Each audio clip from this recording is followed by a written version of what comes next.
On today's episode of Gathering the Kings. Whenever I talk about goals, whether it's a business goal or a personal goal or any kind of goal that you're holding in your head, that goal has to align with your personal values.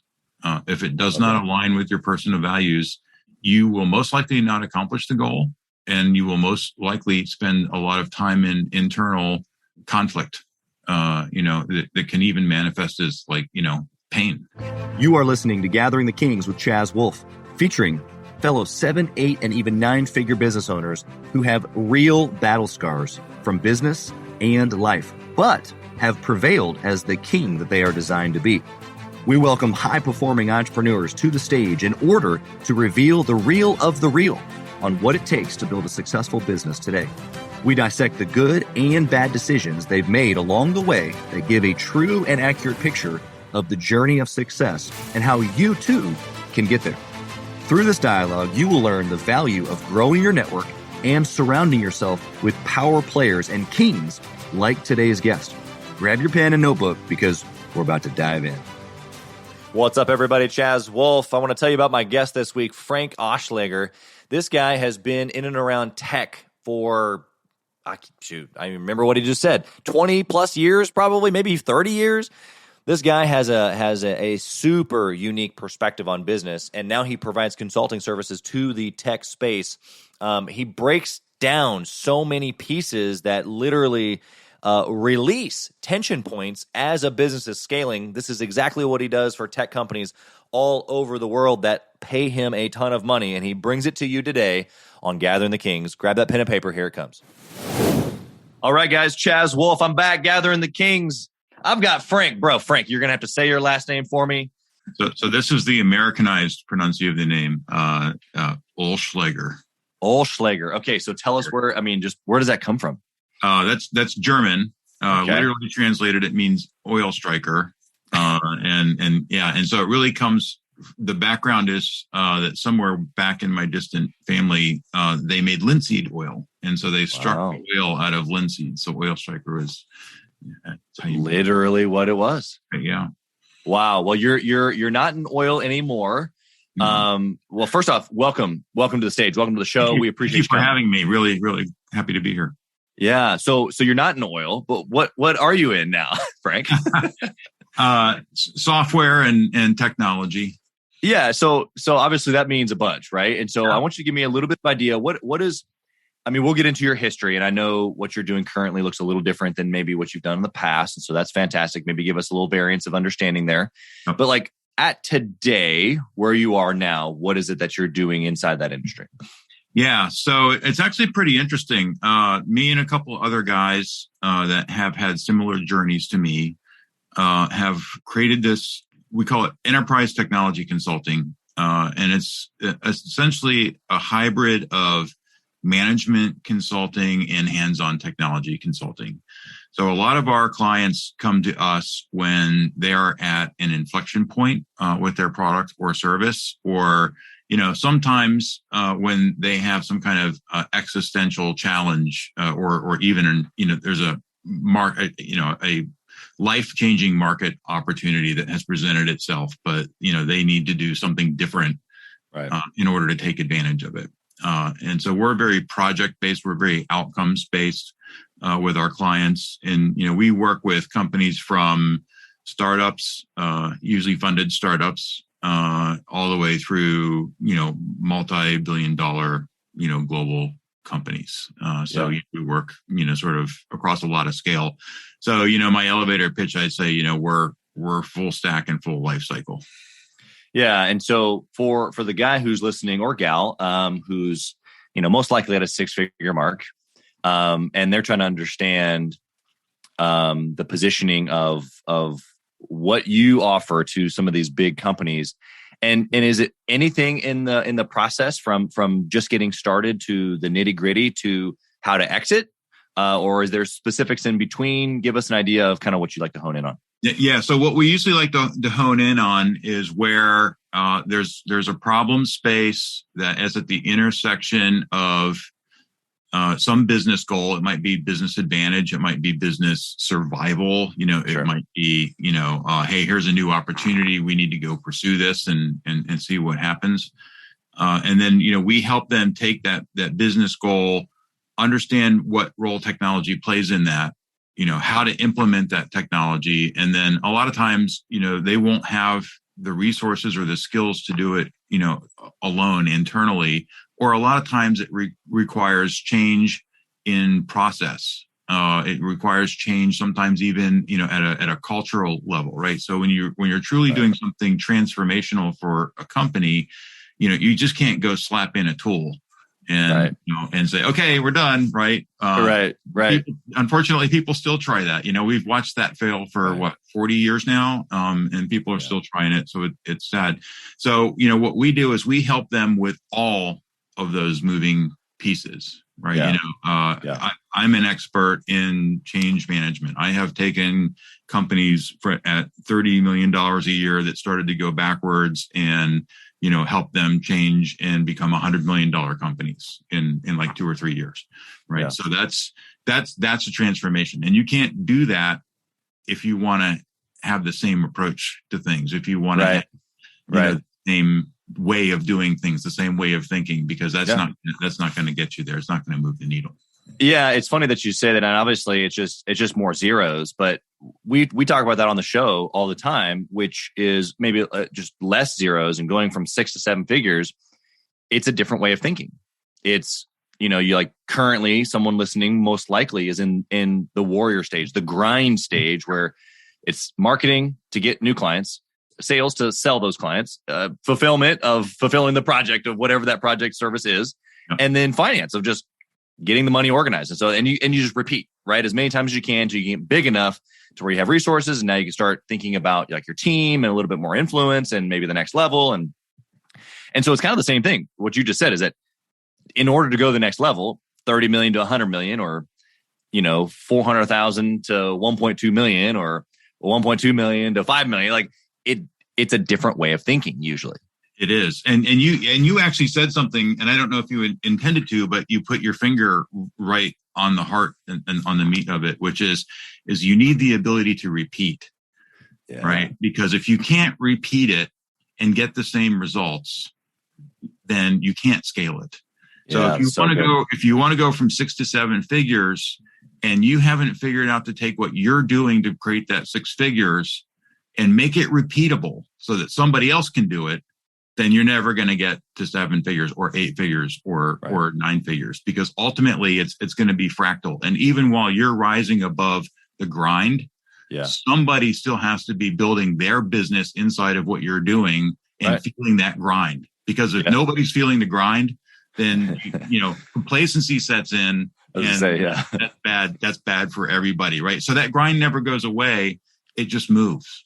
Yeah, and having the repeatable process or maybe even systems around those things so that someone else can step into it, not only gives it away so that the owner in this case can move on to the next level, but it also allows for it to be scaled out to a team or even multiple departments or whatever that might look like. So much good stuff already. We're only a couple minutes in. Geez, this is great stuff.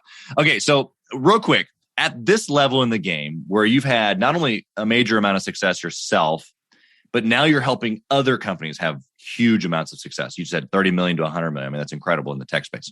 So why? Like you've been doing this for a long time. Like, well, why still now? Why are you here? Why are you pushing? That's a really, really great question. Because my background is I'm a product guy. I spent 25, 30 years, I don't want to say how long, repeatedly building, B2B software companies.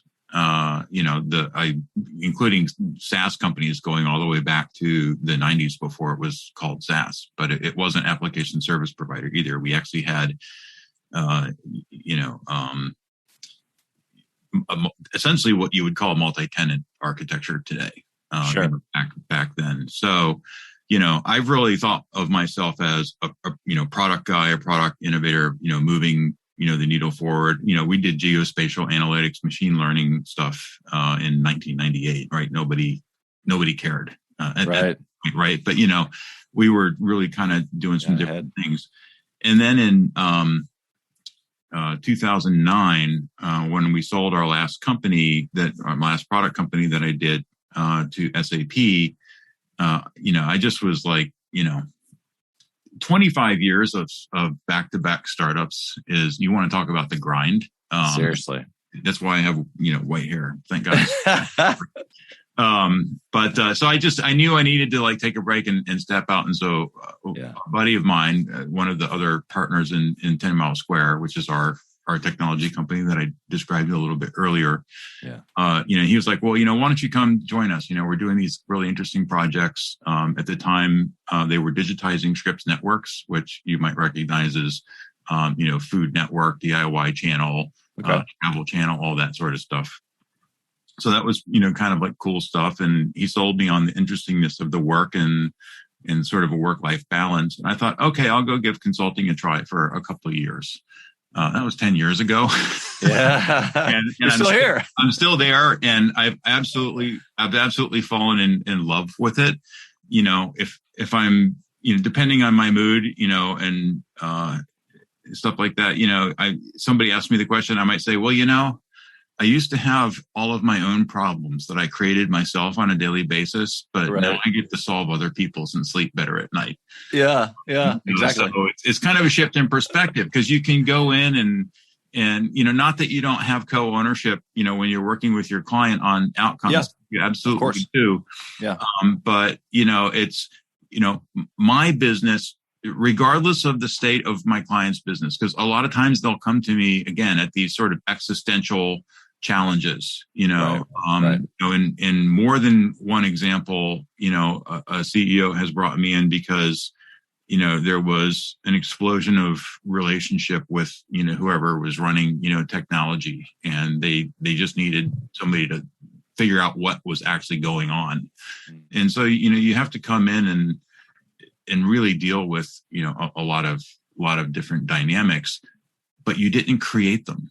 And you don't own how they got there. You're just there to help figure out how to smooth things out or move things in the right direction. So it's just a really different perspective to be able to come in with. You get to really help people a lot. So, why I still am passionate about, why I really like doing it is I get to help a lot of different companies, a lot of different people be more successful. And I like that, because a lot of times, I don't know. You ever watch that show, The Dog Whisperer, with that guy, Caesar? Yeah, I've heard it. I've actually seen clips of it. Is really what it is. Okay. So the punchline is that there's never a problem with the dog. It's always how the owners of the dog are treating the dog or the signals. Right. Right. Yep. Exactly. It's the same, right? You go into these technology companies or these companies that rely on technology, and you just got to get them to stop doing the things that are hurting themselves. And that can really, really help a lot. And then you can get people that had, maybe a bad idea about how to do something and get them on the right path, and they can start being successful, and then they can start learning more. And that feels good. So I like that. Yeah. We also get to create jobs. One of the reasons that I got into being an entrepreneur way back when was because I wanted to be able to create jobs for people. And that's been a thread throughout my career, and I still like doing that. And we actually just hired a couple of people at our company that are, they've got some good base core skills, and we're going to grow them into like really good technology experts. So, that's awesome. Yeah. There's a rewarding, part to, or maybe a fulfillment part to what you're talking about. It's the legacy play of, I've done this so many times, and I feel the same way, even though we've been doing it for different lengths of time and we're in completely total different industries. When I can go into someone else's business, first off, it takes a certain mind. So congratulations. That doesn't mean that you're any better. It just means that you've got the ability to see the forest differently, partially because you're outside of it, right? You didn't create the problem, like you said. But then you've got this knack, obviously, with your business or with your mind to walk into a business and be able to have a fresh perspective, but yet solution-oriented, and be able to align all these pieces that, to your point, a lot of times are all combobulated. What I heard in there that I really want to point out to the listener, because I think it's so important, again, with the majority of the listener right now at being six figures, trying to get to the 7-figure mark, they feel all over the place, right? They feel chaotic. They feel like they're wearing a bunch of hats. They're stressed to the max. And what you just said at the 5, 10, $100 million mark is that you've got this CEO who's stressed, head spinning like crazy because he just had this issue in the business. And that's when you get brought in, is under the pressure or the stress of, I can't figure it out. Right. And so even though they're doing a lot more revenue and maybe they're thinking differently, I'm sure that they are at that level, but the reality of it is that problems still exist and and oftentimes need outside help. And so I just think that's such a good perspective to know at a small business, because if you know that the guys, at the bigger players are dealing with the same stuff, then you can look at, well, what do they do to fix it? Yeah. Right. Yeah. And not trying to run from it. And when you're a smaller business, you might think, I don't have the ability to get those kind of resources to help me. Right. But there, companies like mine and dozens of others, we know how to scale our services back to not break your wallet and still yield effective results, right? Yeah. And it just, it means you have to be a lot more focused and you might have to go a little slower than you want, but if, you can still help. The other thing I would say to especially 6-figure business owners is use your local resources. So for example, I live in Virginia, but I work with a program in Virginia called the Maryland Tech Council, and they have this thing called the mentor services. So you have to be invited in, sort of nominated to be a mentor, and you get a little bit of special training. And so it's a cadre of people who have, been through the grind a few times, have demonstrated that they know what a successful pathway looks like. And then we help in turn companies in Maryland that apply that need mentors. And, a lot of these companies are trying to get, to their first million in revenue. Some of them haven't even figured out how to get revenue yet, right? They put their product out there and they're like, how do I get somebody to pay for this, right? Yep. And so we go in on a volunteer basis, a pro bono basis, and we use a team mentoring approach and really help these companies, get going. And, I like doing that too, because that's another way to give back, and it keeps me really plugged into what's going on, innovatively, kind of companies are being born, what ideas are people thinking about? And, not that I would ever use that, for anything other than just, learning, what the trends and patterns are. Yeah, exactly. Trends and patterns. It's everything, especially when you're working in an industry from a high perspective in lots of different places. It's funny that you actually said two things I want to kind of maybe circle in on. Number one, that's fantastic that you have that in your area. If someone doesn't have that in their area, there's going to be, small business administration division, help center, most likely in their city, that they can get help up with a business plan. They can help with some marketing ideas. There's obviously individual business coaches. There's local chapters that they can meet people and try to take people to lunch. I just think of Edible Arrangements, my first business that I bought. And I was like, okay, who are the top 3 guys? What are the phone numbers? And I called them. Hey, they're across the country. I couldn't take them to lunch, but I'm like, hey, when the convention comes, I want to buy you dinner. And I just want to, and I would bring my notepad. Right. And I wrote down all the things that they had done and that worked and didn't work. It's as simple as that, right? Yeah. So you're saying getting around other people. Getting around other people. And, I think networking coaches, you mentioned, mastermind groups, all these things are resources, and different ones work different ways. There's free ones, there's low cost ones, there's invitation only ones. Right. You gotta look at your own business, your own situation. What's the cohort look like in the group? Is it a good cohort for you? You got to evaluate all that stuff. Yeah, I love that perspective of making it purposeful. I want to get your initial thought on this, because I had a situation here this past week where, and this isn't the first time this has ever happened, but I had someone in a conversation talking about an investment, personal development investment, and I was just chatting with them about it, and it was the most that they had ever spent in this regard, right? And this option for this guy's business, it was a little bit abstract. Like the result was, maybe you meet some people, maybe you don't, maybe you, like it's a little bit of like, okay, well, if I go to that thing that you just told me about in Maryland, or if I go to the SBA, like, what am I going to get? And you're like, well, you're going to meet somebody and you're going to connect with them and you're going to take them to lunch. And I don't know what they're going to tell you. Like I just talked about with the edible arrangements guys, but you're going to at least know someone that you didn't know before and some things that you didn't know before. But my point here, my question for you is this, is that in the tech space, especially when we're talking about like, going from 30 to 100 million, just such bigger numbers, does it apply that when you make a scary decision, and that could be bringing you guys in at maybe a large investment or at a CEO level investment, like, do you see it apply to the individual thinking or the business thinking that when a scary investment is made, then it's like, whew, even though that was scary, is exactly what we needed because it like literally pushed us into making it happen. Like, is this making sense? Does my question make sense? Yeah, no. And it's funny because, there's a lot of, sort of psychology, that goes into the kind of work that I do, that I, specialize in, because it is change is scary. Change is scary for everybody, even the people who have to pull the trigger, and out in the change and bless it.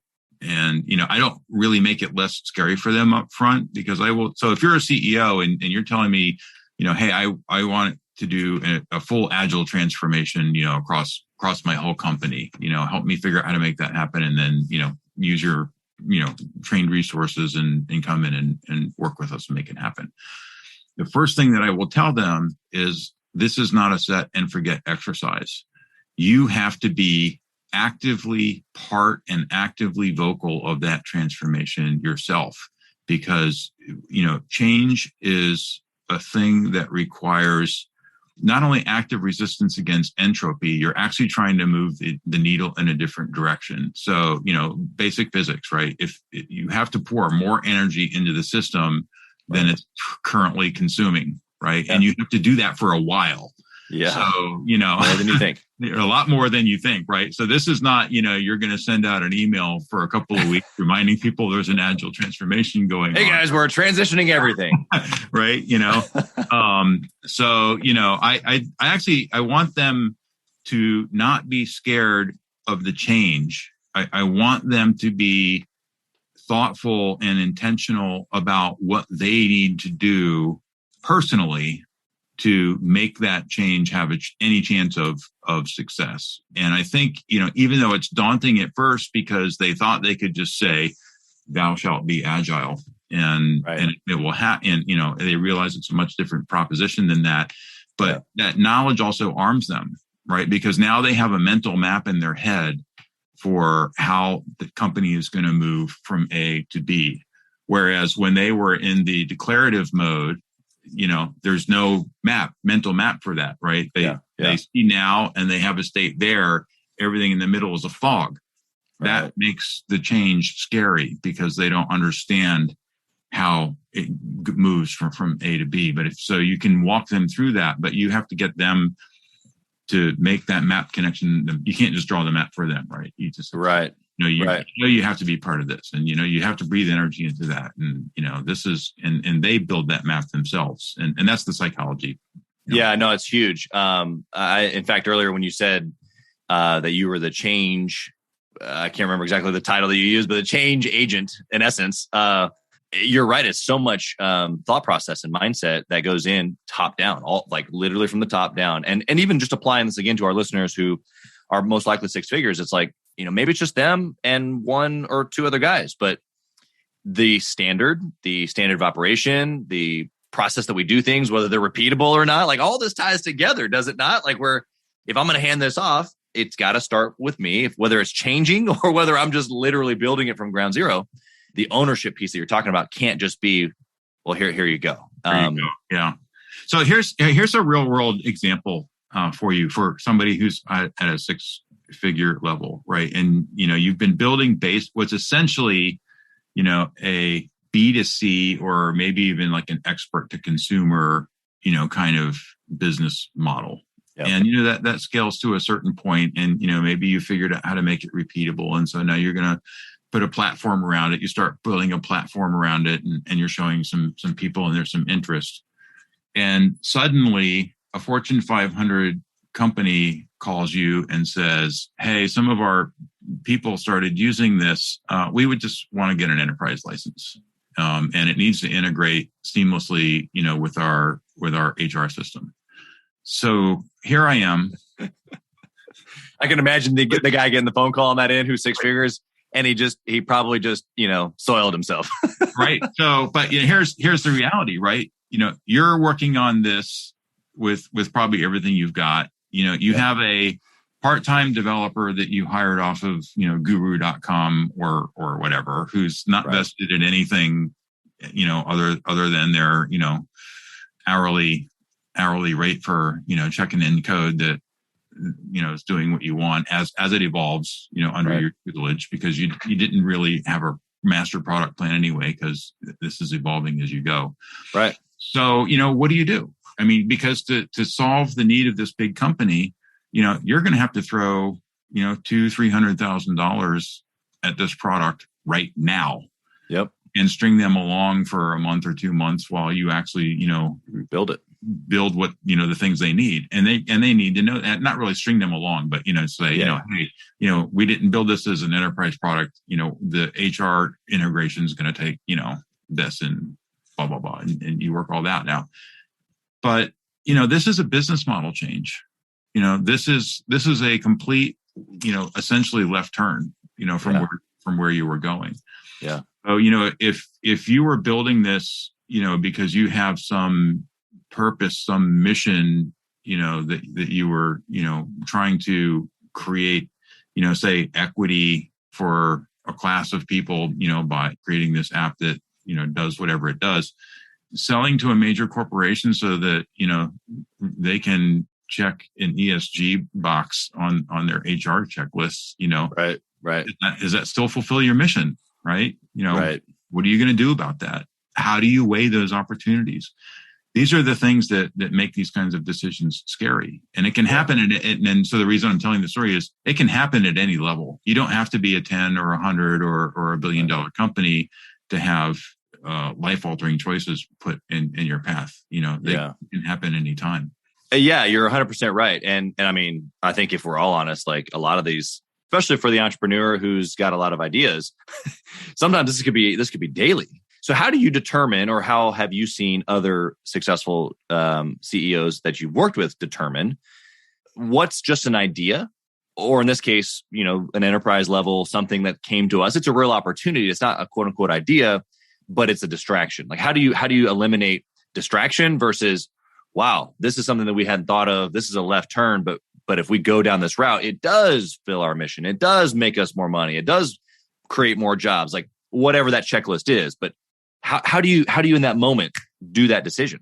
So, I mean, from a pure business sense, the first question is, does this advance my current goal, my current priority, right? And for a lot of small businesses, the current goal or the current priority is, grow revenue, right? Add top line sales.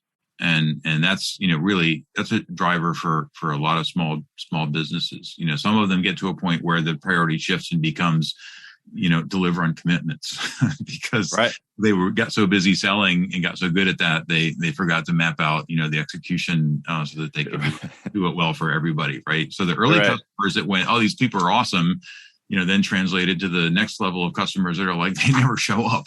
Right. Bummer. So you got to kind of keep that balance, right? So priorities in business change. And so you have to evaluate any given opportunity in terms of, does it advance that goal? Does it detract from that goal? Does it put that goal at risk? Does it support that goal? Because everything has to be baked around that. The other thing that I would say, because whenever I talk about goals, whether it's a business goal or a personal goal or any kind of goal that you're holding in your head, that goal has to align with your personal values. If it does not align with your personal values, you will most likely not accomplish the goal, and you will most likely spend a lot of time in internal conflict, that can even manifest as like, pain, physical pain in your body, because you're fighting against yourself by trying to accomplish it. And to the core. Yeah, to the core. And if you do somehow manage to pull it off, then you're just going to be really miserable. Yeah. Or it's something that your core needs to change, right? So your identity has to change in that regard if it's going to be, to your point, successful. And obviously, James Clear talks about this in Atomic Habits. Like you actually have to make habits based on your identity, which is exactly what you're saying. Because if you can routinely do something, but if it's against your core beliefs of who you are or your identity, good luck. 21 days, 75 days, 70, it doesn't matter. Yep. No, that's such good insight there. I hope that the listener is writing some stuff down, because in essence, what he was just giving you is the exact formula to make good decisions. And so you have to align it with not only what is the goal here, but then who are you? Like, does it align with who you are as an individual, as the business owner? And we talk about this when we talk about just transition from warrior to king, because a warrior is worried about the business, or worried about the battle only. The king has to worry about all these other things. And worry, I say lightly, but has the responsibility or has the pleasure of worrying about all these other things, right? And so you have to be able to make sure that those things align with who you are, because there's other people probably writing on that decision.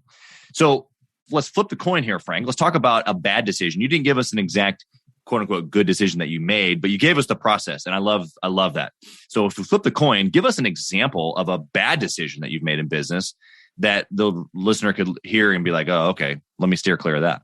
Yeah. So that's, I have one, this is a great one for you. So we were a enterprise software company, basically delivering this is still selling in sort of enterprise software. So we delivered our software to our clients, and it ran on a computer in their local data center.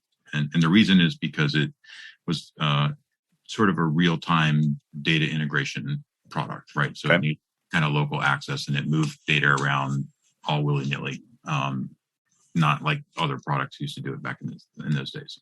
Okay. So we sold our product to a company that wanted to use it for something completely different than what we designed it to do. So we sold it outside of product market fit. So here's the TLDR. Worst decision ever made, a decision I would warn every business owner not to make, is don't sell your product or your service out of your established product market fit, right? Unless you've got a really good trust relationship with that customer and they know that's the case, and it's going to be impacted, right? So right. Yeah, so our sales team sold the product to this company to support a use case that we did not support out of the box. And so we committed to them to modify our product to do that. By the second or third week into the project of working with them, it became pretty obvious that there was a lot of pretty toxic internal politics going on around what this project was part of. Got it. Inside. And on our first iteration delivery to the client, because we were doing this iteratively, we were trying to adapt the product, with feedback, right? Very agile process, that people would expect. And on the first iteration that we delivered to them, they basically slammed it 9 ways to Sunday and listed all of the features that hadn't been implemented yet, which weren't even scheduled to be implemented yet. Right. It's version 1. But basically said that we had delivered something unworkable, and they were going to terminate the contract, and they were going to sue us for a full refund of the money they'd already paid us. So that wasn't a good position to be in. Our team, my entire product team, the entire engineering team, were completely demoralized because they delivered exactly what they had signed up to deliver, right? And thought they had done a good job on it, and they did do a good job on it, but there was not going to be any successful outcome with that client in any shape or way. So, my big lesson, my big takeaway is, don't sell your product outside of your established product market fit. Now, I think Frank, probably you can correct me if I'm wrong, but you guys, the sales team, you allowed the sales team to do it because, going back to what you just said, on a good decision is top line revenue, right? Like, hey, this is a deal. So we were still trying to establish a foothold in the market. We hadn't really figured out a repeatable sales cycle yet. We were bleeding cash. We needed money, all the things. And that's made you vulnerable. That's why we did it. And, we thought we could pull it off. Right. But, we obviously didn't. And so earlier when you said you're selling, let's say B2C, and you have a client who heard about the B2C and they say, hey, we want to buy an enterprise level, right. Same product, same usage, you make that pivot or even investment of time and resources to go after that sale. But over here, basically you're saying like, it's so far out of the realm of what our target market was or our avatar. And so that's why it was a bad decision. Yeah. So that's a very good thing. I'm glad you kind of revisited that because I don't want people to get confused. So in the first one where there's a pivot, there's a pivot involved and it's a pivot in business model, but the use case is largely the same, right? It's just who's paying for it, who's buying it, who's actually what size, who's governing what scale it is, right? Right. But what the app fundamentally does for the people using it doesn't change. How it's governed, how it's delivered, maybe that changes. Right. In our case where we made that mistake, it was, we solved a set of very specific data integration challenges. And what this customer wanted to do had nothing to do with any of them. Why did they want you? So I think at the time, so what they wanted to do, there was no product on the market that could have done that. And sure. I think even today, there's probably only one or two that could really address what they were trying to do. Yeah. They didn't want to invest the money to build out their own product. They wanted to take the bits of what you had and try to create something, which to your point is just left field and shiny object syndrome. And unfortunately the circumstances were right and you got suckered in. Yeah. And we did. And, if they had again, if the relationship with them had been different, over time, I think, we could have adapted what we were doing for them, but that still wouldn't have changed the fact that it was a complete one-off, right? I think in the history of technology, maybe what they needed to do has been done 3 or 4 times. Sure. So there's no market there, right? So it was just bad decision all the way. In hindsight, you can just, it's super clear. All the flags were there, right? Yeah, it's tough. It's tough, which I think is super authentic, right? Because like we all as entrepreneurs go through this, whether we're in a tight spot like you guys were, where we're kind of clouded our judgment, or we're making good decisions and we get too excited about something that we probably shouldn't have. We get a little too boastful around our growth, around our resources coming in. We get a little miscalculated. It happens all the time. So I think it's super authentic for the listener to be able to understand that this happens. You just got to try to learn as you go. It doesn't mean that you just make all these decisions and can say, hey, I made a bunch of bad decisions. Obviously we learn from them, but we want to be tactical. We want to go back to what you said as far as, okay, does this align with our business goals? Okay, great. Does it align with who I am individually as a CEO, as the owner? Does it align with what our company mission is? And if those 2 things are hit, then obviously there's some more details usually in a decision, but man, that's a great place to start.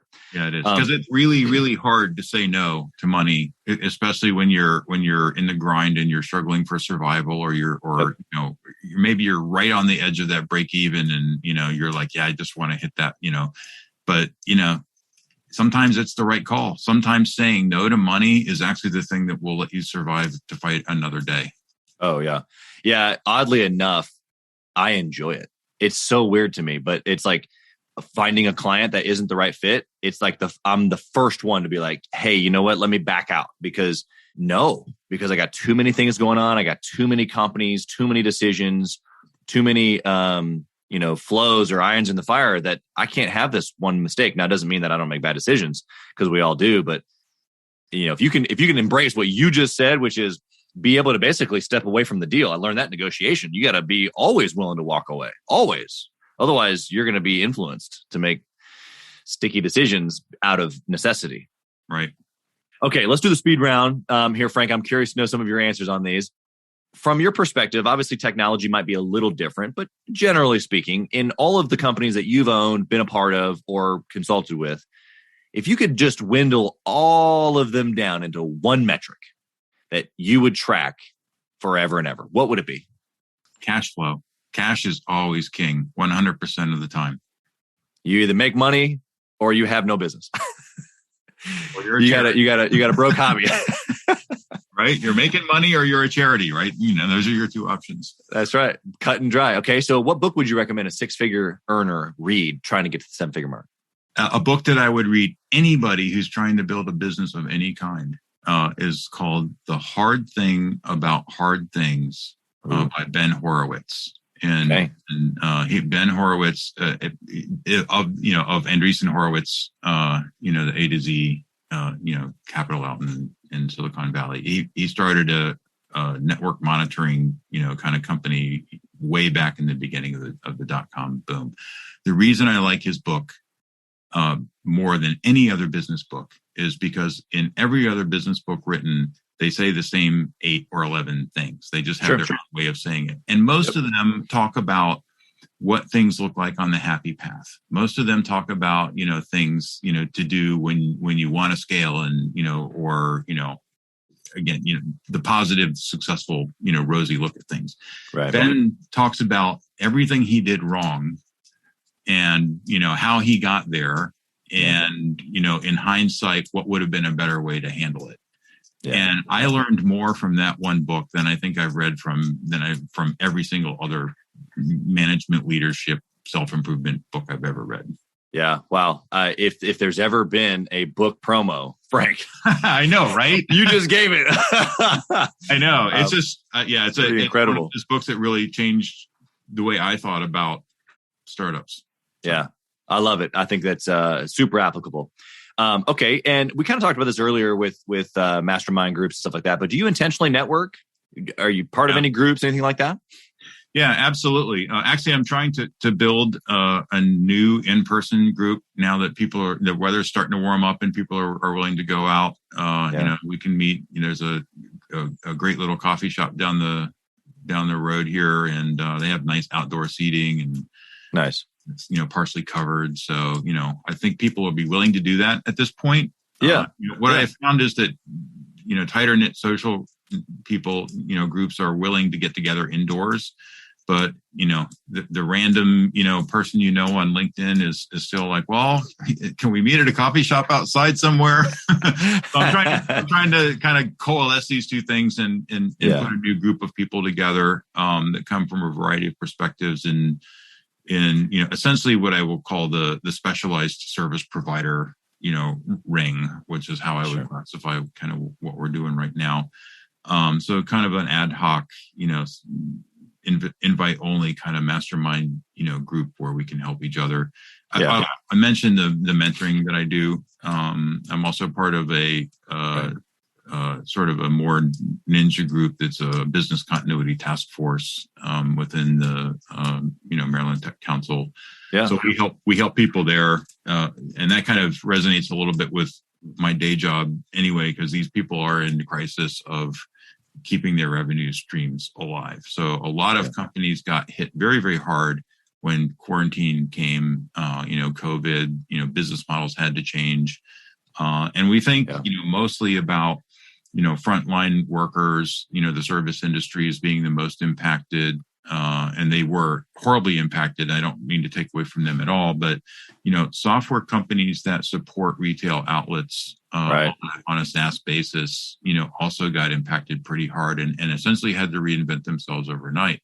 Yep. So, if you are, for example, the, office management and scheduling system for, a doctor's offices and you're delivered, from the cloud, and, suddenly, they don't have 10 people using their software every day anymore. They need, one license, or maybe you got cute and you charged, a per appointment, fee as opposed to a fee. And, they went from 80 appointments, a week to 2 appointments a week. Right. Yeah. A huge change. Right. So, it rippled throughout the whole ecosystem. And so, we help a lot of those companies figure out how to survive, when the whole entire basis of their revenue stream just went away. Yeah, 100%. Okay. Last question, Frank. If you lost it all, if you didn't have, your consulting business now, what would you do? Like if you lost it all, just all clients are gone, Nobody call tomorrow. What would you do? I would take one of the 5 ideas a week that I have that I jot down, but aren't prioritized to do anything with. And I would build a product or a company around it. And just start over. Why not? If I've lost everything, I've got nothing left to lose. So just go for it. Take the best idea and run with it. I've done it before. I can do it again. That's right. The startup world can come back again. That's right. Frank, you've been such a value of, for the listener today and for me. I think that we've had some great conversation here. And so how can someone connect with you if they've resonated with just the things that you've shared, or maybe they have a $100 million company, they're looking to go to 200, or they need some change agents. How can they reach you? Yeah. So, the easiest way is to email me, frank@10milesquare.com. You can check out my bio on LinkedIn. You can look me up, Frank Oelschlager. I think it'll be spelled somewhere, so I don't have to do it here. You can also go to our website, 10milesquare.com. You can find me on Twitter @DevantThink. Devant, by the way, is an old Walloon word, which means to lead the edge of. Ooh. So that's my handle. Yeah. No, I love it. I like to think that I'm thinking out on the leading edge of things. Well, and if somebody's not, then they're not going to have a clue what that means. So, you're bringing in your ideal market, right? And because I'm absolutely shameless, I also have to plug. You may notice I'm sitting in a music studio here. I did notice. You can also find my music at frankoelschlager.com. Love it. Or you can look me up on Spotify or Apple or Amazon Music or anywhere else that you want. And I've got a new project right now called Null Hypothesis. We're recording an album. So look for that before the end of the year. That's awesome. Yeah, I noticed the guitars in the corner and thought there's got to be a reason. So that's fantastic. Well, I hope that the listener took good notes today. Frank, you gave them more than what I told them they were going to get, and so that's fantastic. Great. I appreciate that. Love over delivering. So best of luck in not only just the projects that you got going on, but in your music. I love to hear that. And so thank you again for being on the show, brother. Thanks, man. I appreciate it. Thanks for listening to Gathering the Kings. We hope you got a ton of value today and learned a thing or two about taking your business to 7 figures and beyond. If you desire more and want a community around you to help you get there, I want you to go to gatheringthekings.com. That's gatheringthekings.com. And I want you to apply for our next Becoming a King 90-day intensive. We are extremely exclusive by nature as a group. What that means is that we're really wanting only the entrepreneurs who take their business and targets super serious to apply. So if that's you think you got what it takes to level up your business, I want you to go to gatheringthekings.com and apply. And we will see you on the other side.